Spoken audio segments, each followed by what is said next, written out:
this purported abandonment you're referring to, was it It's before? not purported, Was it before or after the annulment, sir? It was after the annulment.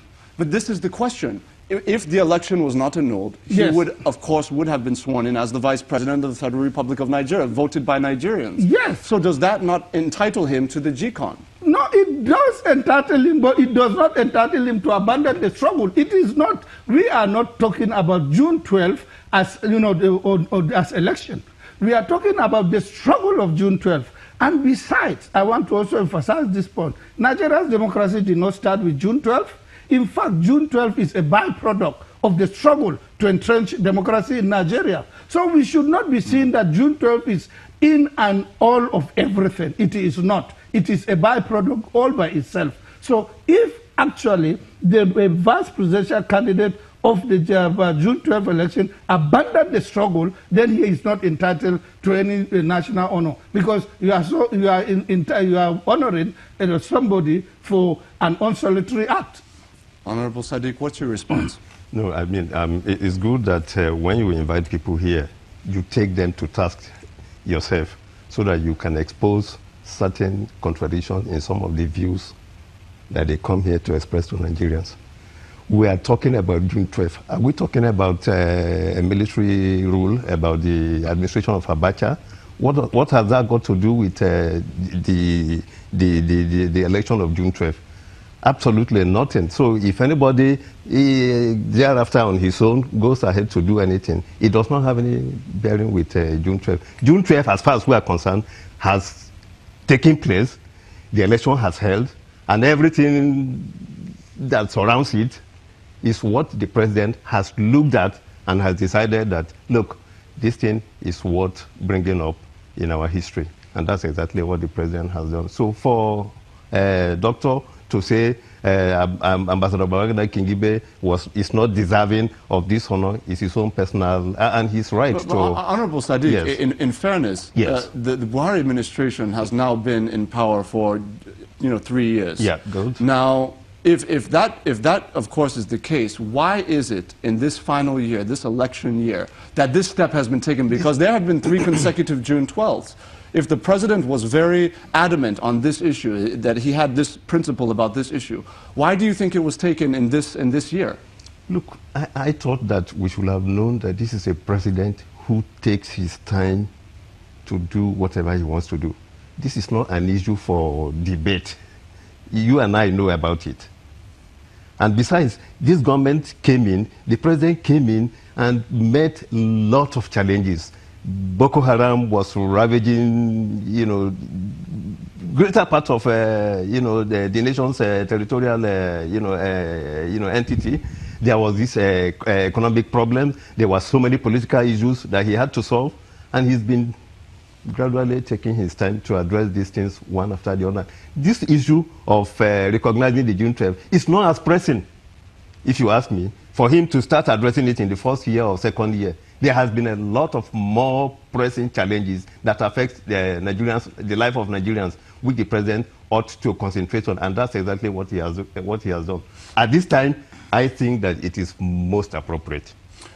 Dr. Ardo, you are also the secretary of the Northern Leaders and Stakeholders Assembly, which is a group that is closely linked with former military President Ibrahim Babangida. Can you share with us this morning why, in your view, in view of the fact that you've had many members of society, well-known members of society, people like Dr. Obi Ezekwesili, for example, who publicly opposes many of President Buhari's policies, have come out to praise this decision. Can you tell us why it is that you are so strongly against this decision? Do you see no space for this honor at all? Yeah, because it is done outside the provision of the law. We are a law-governing country. When the president acts beyond his powers, I cannot accept it, no matter how palatable it may be. But many senior advocates are disagreeing with you. We have Femi Falana completely disagreeing with this position that you're taking. How could Femi Falana, how could he have disagreed? There is one incontrovertible fact that nobody can disagree, that the provision of the Constitution confers on the National Council of State the powers to advise the president on the award of national honors. And the National Council of State did not meet to advise the president on that. Therefore, if somebody is accepting what has been given to him unlawfully or supporting it, they are supporting it on the basis of prejudice, not on the basis of facts. Why for so many years, 16 good years from 1999 to 2015, under PDP administrations, different presidents, has the National Council of States not addressed this issue? Why, in your view, is that the case? I am not going to talk on behalf of the PDP or the government that PDP led, but personally, I can tell you that the June 12 issue had been resolved by the bringing of President Olusegun Obasanjo as president of Nigeria, except if you want to tell me that June 12 election is a Yoruba affair.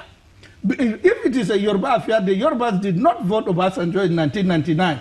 But if June 12 election was a national affair, then the Nigerian nation had resolved this matter by voting a Southwesterner in 1999.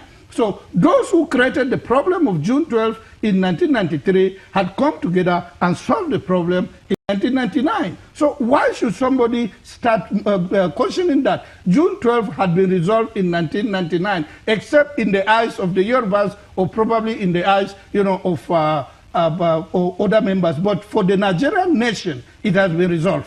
When you talk about the free will, the free expression of Nigerians to choose their leader, yes. And there seems to be consensus opinion, even by former military president Ibrahim Babangida, that this was the freest and fairest election Nigeria has ever had.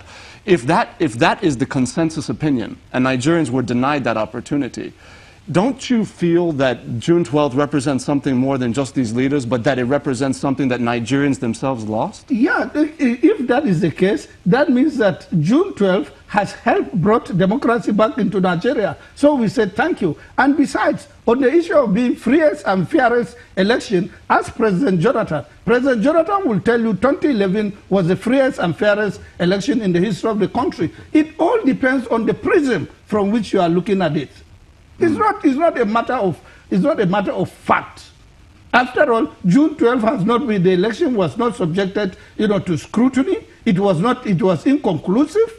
And how could you have judged such an election as freest and fairest in the country? Some people who participated in the election complained that there were, a lot of misgivings across the country, in some parts of the country at least, on the election pattern and the mode of election. Honorable Sadiq, we've heard, go ahead and respond, please. Let me just say that I expect Doctor to tell you that he didn't quite disagree with what the president has done. It is the legal, aspect that because that was exactly what he said when he came. He said he thinks that the president's action was good, but the quarrel he has is the legality.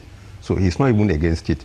And I doubt if there will be any right-thinking Nigerian who will be against the honor, the recognition of the issue of June 12. I doubt that there will be. But besides, you see, you have said everything that there needs to be said, about as far as recognizing June. Because what I thought we should be doing with this issue of June 12 is discussing the symbolism. What exactly took place? What happened on that day? Look, the time I went to the National Assembly was that dispensation, 93. And I know what we are talking about. The election of, option A4 that Professor Humphrey introduced. Open ballot.